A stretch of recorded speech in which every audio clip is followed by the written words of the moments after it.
let's go over the banded bent over row. So for this, all you'll need is just a band.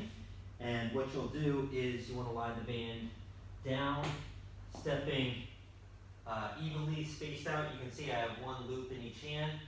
Notice that you want to try and keep your low back as flat as possible. Head is neutral, okay? And then from here, grabbing one end in each hand, what you'll do is pull your up straight to the torso, holding, and back down.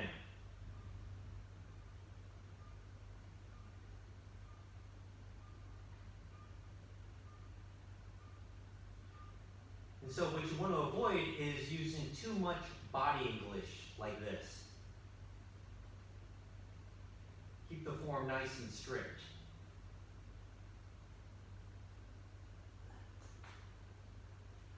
And that right there is a banded bent over rows.